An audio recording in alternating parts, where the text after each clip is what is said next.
Subscribe now. EU debates.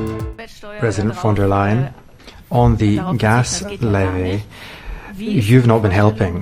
The Commission has said that VAT can't be taken off of gas. What is it that the Commission would like to suggest for governments to help take the burden off of companies? Well, firstly, on VAT, says the Commission President, a few months ago we decided on rules for VAT in Europe, and we can't just throw them overboard in one fell swoop. We made proposals at that time and have come forward with other proposals since about how we can ensure that VAT is as simple as possible and to apply it in the most sensible way possible for situations such as this. If I could say, we are in a very serious situation which has been triggered by Putin's manipulation of the gas market, amongst other factors. We have to remember that this kicked off last summer when, alongside when Putin reduced the amount of gas in Europe's storage, that was the start of all this. We then saw an increase in demand for gas in China because it was coming out of the COVID economic paralysis. Things have changed on that front since then, but it was then that gas prices and energy prices began to rise. The situation we have now is a very difficult one. We've had a drought this summer because of climate change, which has led, as a knock-on impact, to less energy from hydropower, 26% less energy from hydropower in the EU. It means that there are lots of different components which are causing the difficult situation we're in. The main one is Putin's manipulation and attempt to use gas as a weapon, but there are other factors flowing into the situation.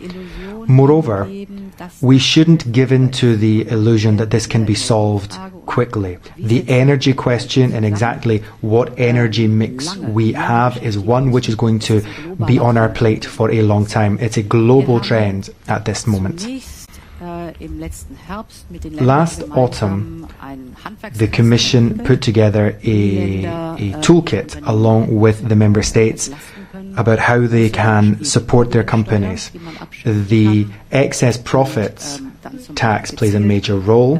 It can be used then to provide targeted support to vulnerable households and companies as assistance to them, and that's important because they have to get all of the support they need because they simply can't offset this very difficult position on their own.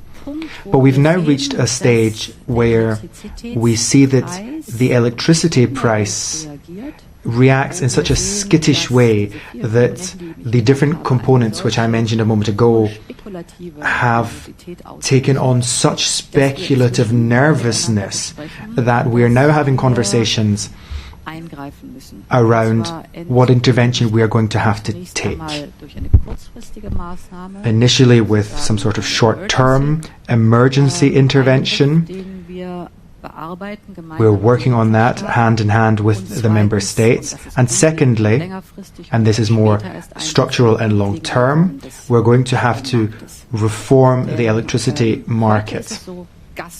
Currently, gas dominates the price of the electricity market. Many of you here in this room will know there are different sources of energy, and the last one on board, the most expensive one, dominates and marks the price. That's been the case for a long time. But with these exorbitantly high gas prices, what we see is we're going to have to decouple. Also, what we're going to have to do, a second point, is ensure that renewable energies, which can be generated at very lower costs, that those costs are the ones passed on to end users, and that we should ensure that the windfall profits are used to support the vulnerable and small companies who desperately need help.